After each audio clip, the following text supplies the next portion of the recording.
falar sexo já é uma coisa que dá um certo bloqueio, né? Então as pessoas falam claramente, meu filho tem uma malformação cardíaca, mas não fala que tem uma alteração sexual.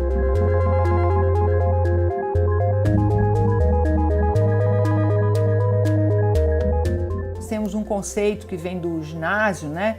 Que o indivíduo 46XX é sempre mulher e o XY é sempre homem. Isso não é verdadeiro.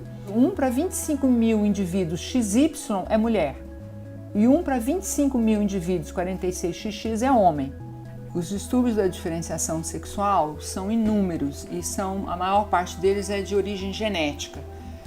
Tem vários genes envolvidos, tanto na diferenciação da gônada em ovário e testículo, e também na diferenciação dos genitais externos, que vai depender do tipo de gônada que se desenvolveu.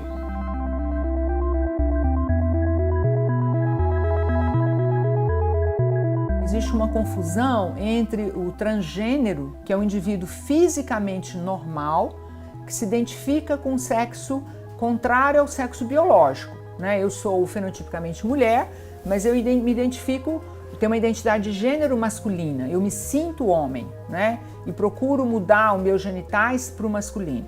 Isso é uma situação totalmente diferente do paciente que nasce com uma ambiguidade genital. E nós não temos distúrbio de identidade de gênero em pacientes com genitália ambígua, tá? Quando tem, o paciente se manifesta, por exemplo, um menino XY, existe uma deficiência da síntese de hidrotestosterona, que é a doença que mais está associada à mudança do sexo social. Por quê? Essas crianças nascem, eles são XY, são meninos, e elas nascem com a genitália muito feminina, muito. Quase todos eles, para você ter uma ideia, são registrados como mulher. E aí, se você não faz esse diagnóstico, a criança vai evoluindo como mulher, só que ela tem testículo e produz testosterona. E à medida que ela vai crescendo, ela muda a identidade dela para masculino. Então, mais ou menos 50% dos pacientes que não é diagnosticado e tem os testículos funcionantes, deseja mudar para o sexo social masculino.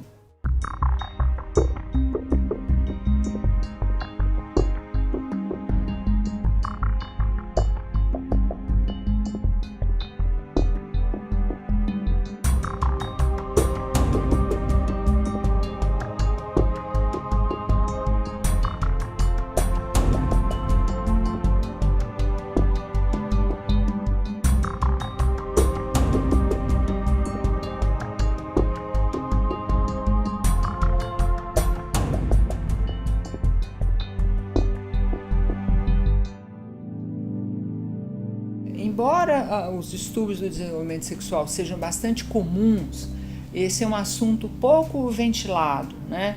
Primeiro porque os pais, de certa forma, consideram isso como se fosse um estigma e eles querem defender os filhos de ter conhecimento desse diagnóstico. Então, nós temos vários pacientes que dentro da própria família, muito poucas pessoas sabem que a criança nasceu com uma malformação do genital. E a malformação do genital é uma malformação como outra qualquer, não há diferença entre malformação, por exemplo, da face, um lábio leporino, uma malformação cardíaca e uma malformação do genital. Então, quando a criança nasce com a genitália atípica e que esse sexo não pode ser definido só pela avaliação externa, você tem que retardar o registro da criança no sexo social. E isso, obviamente, é uma situação muito complexa, né? Todo mundo perguntando qual é o sexo do bebê e você não sabe o que falar. E nesse momento, muitas vezes, se tomam condutas apressadas, né? Para se livrar daquela situação estressante de ter que aguardar para definir o sexo. Então, muitas vezes o diagnóstico é errado, o que se fala para o pai, às vezes o médico passa para o pai o que ele sentiria se o filho fosse dele, a angústia que ele teria, entendeu? Então, isso tudo não são condutas adequadas. E para isso você tem que ter treinamento. Então, a gente tem que fazer exames. Muitas vezes é fácil definir isso, outras vezes não é tão simples, né? E depende de alguns exames mais sofisticados. Então, é uma doença que tem que ser tratada em centros com recursos.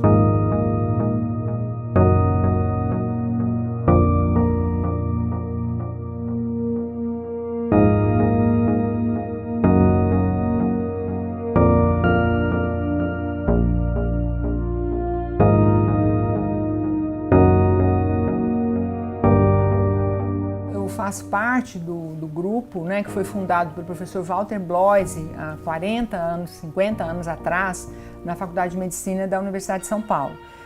Por quê? Porque essas doenças, elas são relativamente raras, né, em relação às mais prevalentes, e você precisa desenvolver um núcleo multiprofissional.